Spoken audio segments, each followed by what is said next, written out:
Hey guys, Luca. I want to go over a game really quick. I've been really enjoying this four-color Saheeli deck. So I went 4-1 in my last league with this deck. I have gone 5-0 in 2 out of my 4 leagues. Although my matches have been mirror matches, so it's hard to really say much about the deck when you're just playing the mirror over and over. Other than there are obviously lots of other people that feel the same way that I do, that this deck is really good. I have noticed a drop in black-green, and I think this is part of it. This deck, from my experience, really crushes black-green. You can kill their early creatures, stick a planeswalker, they're in a lot of trouble. They usually get into a situation where they have to tap out in order to deal with what's going on the board, and that's when you combo them. So I'm going to go over this game. This was the one match I did lose. I lost games 2 and 3, which I think was due to really bad sideboarding on my part. So I'm going to go over the first game, which I think really showcases the power of this deck. So let's get to this game. Okay. So am I on the play here? Yeah, I'm on the play, which is obviously great. This is a type of hand I will almost always keep. I need to get lucky and draw a land, but you need to get lucky if you're going to mulligan as well, and mulligan into a keepable hand. So I'll get this mountain so that I can harness lightning turn 2 without using energy on my Aether Hub. So here, yeah, I just want to leave up my harness lightning and hope to draw an untapped land. Give myself the chance of having the best draw possible here.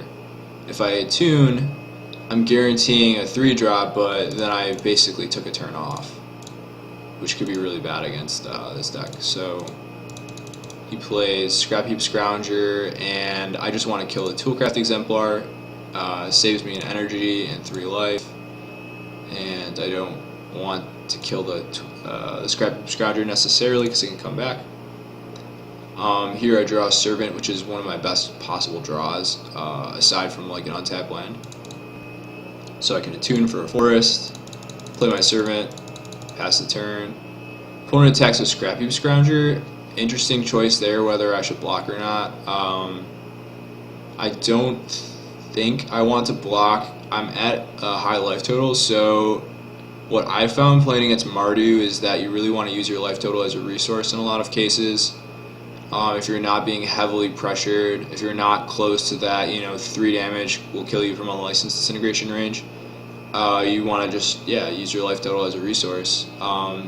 So by leaving my Servant around for an extra turn, I give myself the option of, if I draw an untapped land, I could Chandra it and Whirler Virtuoso next turn, or something along those lines. It just gives you more options. I can always choose to trade later on. Opponent plays Thraven Inspector and plays a Walking Ballista. So I want to talk about this really quick. I think a lot of the Mardu decks online are moving towards this Walking Ballista version. Some dude won a PTQ online with it, basically cutting Veteran Motorist, which I've found to be one of the weakest cards in the Mardu Vehicles deck. From a pure power level standpoint, it's a very good card. Obviously, it crews all your stuff, makes your stuff bigger, you get to scry, etc., but it is hard to cast here, right? So Walking Ballista got cast here, whereas the Motorist would not be able to be cast with those lands. And also, Veteran Motorist just, it creates a lot of situations where you get blown out. Like if your opponent gets a Walking Ballista going with multiple counters, you're basically down a card for nothing. If your opponent has like Liliana, Shock, there's a lot of really bad exchanges that can happen if you have a Veteran Motorist on your side. So I'm not surprised actually to see it taken out for a card like Walking Ballista. I think the Mardu Vehicles deck is already moving in a direction where it's kind of like mid-rangey. It can play a long game. Walking Ballista fits into that. It's a mana sink going late. It's an artifact. So sometimes you just need an extra artifact in play. So it works with all the artifact matters cards. And obviously it shuts down Saheeli. And Saheeli is, one of the cornerstones of the metagame right now. So I think Walking Ballista is great. It's obviously going to be really annoying for me to deal with in this game. Let's continue with the game. So I draw Felidar Guardian. One of the things I want to talk about with the Saheeli deck, how I think it should be played, is I think you should try to gain an advantage on the board first. Then, when your opponent has to deal with that advantage, when they tap out, when they use their removal spells, that's when you go for the combo. So usually when I'm playing this deck, I wait until I hit 6 mana, and I play Saheeli and Felidar in the same turn. Not always, it obviously depends on the situation. But if I have other things to play, like if I have a Chandra especially, I'd like to play the Chandra first before I play either combo piece. So say if my opponent had no board here, like if they had just a Thraben Inspector in play, then playing Chandra is basically game over. You play Chandra, they have to deal with it somehow, right? So they have to tap out, play a creature that can attack it. When they do that, you add 2 mana, play your Felidar, play your Saheeli, game over. So I really think Chandra takes this deck to a whole new level. I've noticed that almost all the 4-color Saheeli decks are playing 3 Chandra now, which I think makes a lot of sense. In this situation, I think I should play either the Rogue Refiner or Whirler Virtuoso. Probably Whirler is better in case he plays Gideon. I played Rogue Refiner in this case, which I think is a mistake. It is better in some situations, but I think Whirler is just a safer play because the worst case scenario for me is if he plays Gideon right now on turn 4. Luckily it's a tap land. He attacks, and here I think I want to trade. This Rogue Refiner is not really doing much else. Just going to save me a ton of life. And so now he plays another card that is newly being put into these Mardu decks, Scrap Trawler, which is also a pain in the butt to play against from my perspective. Yeah, I don't know about this. I think it's a pretty good card. I mean, personally, I think the way Standard is right now, you want to either have creatures that are just ridiculously gigantic, in case of like Long Tusk Cub, or Whining Constrictor, or Verdurous Gear Hulk, or Heart of Kiran, or you want cards that add some utility. Scrap Trawler is like a perfect utility card. It gives you a lot of card advantage, and it can crew all your vehicles because it has 3 power. It's also an artifact, so it turns on all your artifact stuff. I'm a fan of Scrap Trawler. So yeah, just in this game, it's going to be a huge pain. Say I want a combo and I have to kill this Walking Ballista. Well, if I kill the Walking Ballista and somehow the Scrap Trawler dies, maybe it's attacking me and I need to block it, then all of a sudden he's got another Walking Ballista. Or if he brings back Scrap Heap Scrounger and that dies, he gets back his Walking Ballista, etc. So going back to the game, here I think I want to Oath for land. I do hit a land. It's a tap land, but that will service. And then I definitely want to play my Whirler here. Again, my plan is to try to get the board basically contained and stick a Chandra and start winning off of my Chandra. Then, if the opportunity presents itself, go for the combo once the coast is totally clear. So I play my Whirler. I have 10 energy, so it's really powerful right here. He attacks with the Scrap Trawler. I think, again, I just want to use my life total as a resource here, give myself more options in case he plays Gideon. He does play Gideon. So, yeah, I need to pressure this Gideon. He makes an Knight ally, and at end of turn, I'm going to make 3 Thopters. So I make my 3 Thopters. And here, yeah, I just want to pressure this Gideon, attack with all my Thopters. I think we've all played against Gideon enough to know that you just have to kill it no matter what. Just expend all your resources to kill it immediately, or else things will get really bad for you.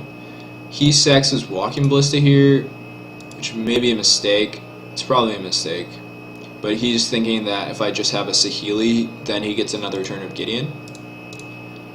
But I actually have Chandra, so I'm going to play Chandra and kill his Gideon. Now it's my opponent's turn. He plays Unlicensed Disintegration on my Whirler so that he can get this Chandra under control. So this is really what I'm talking about. My opponent has used up a Walking Ballista, they've used up an Unlicensed Disintegration, and they've basically done it to deal with Chandra and to protect their Gideon. So all the cards that I'm playing on their own are really powerful enough to fight the vehicle deck. I'm playing cards like Rogue Refiner, Whirler Virtuoso, Attune with Either, Harness Lightning, Chandra, Oath of Nissa, Servant. These cards are just so powerful on their own that you can actually play like a grindy game. You don't have to combo to win. So my opponent is going to kill this Chandra. I can't save it, so I'm just going to let it die. I really want to hit 6 mana now. So I'm going to play this Rogue Refiner and try to find a land. I do find a land, play my land. I attacked here. My thinking was I definitely don't want to block with this Servant, but I think it would be better to hold up Harness Lightning. So I think that was a mistake. I should not have attacked here. So my opponent brings back the Scrap Heap Scrounger at end of turn, and now they are attacking.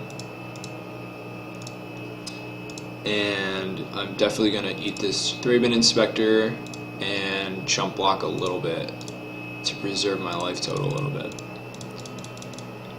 And here my opponent cracks his clue and plays Heart of Kiran, and he plays a Thraben Inspector, so the coast is clear and I can combo.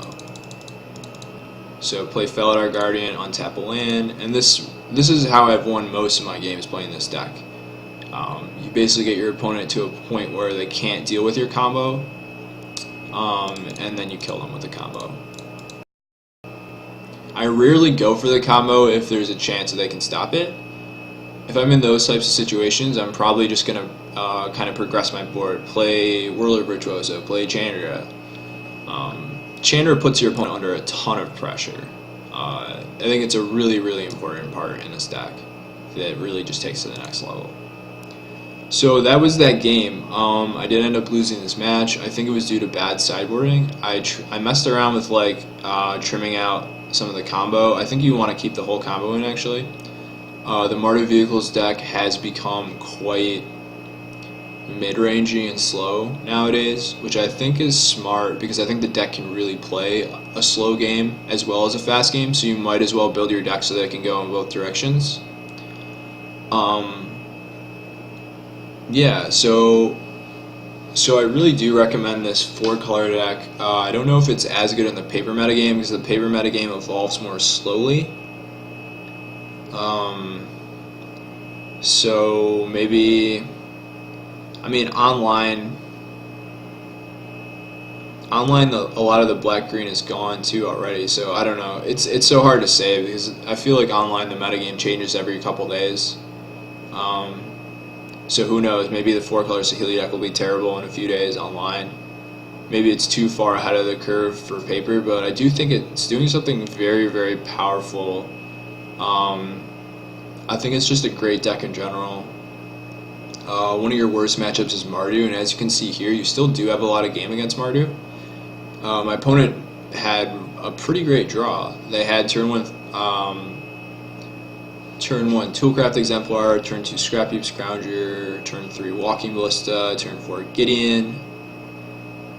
Or I guess the Gideon was on turn 5, but the Scrap Trawler is not bad either when you have Walking Ballista. So yeah, these are just some of my thoughts on the 4-color deck.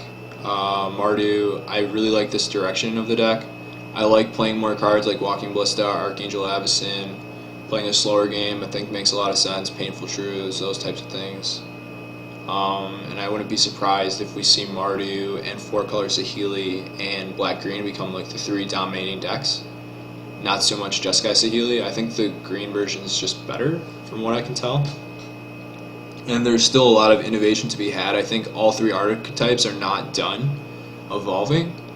I don't think they've gotten to the super, super efficient versions of all 3 of those decks. So yeah, it's going to be interesting to see what happens in Standard. Those are some of my thoughts. Hope you enjoyed this video.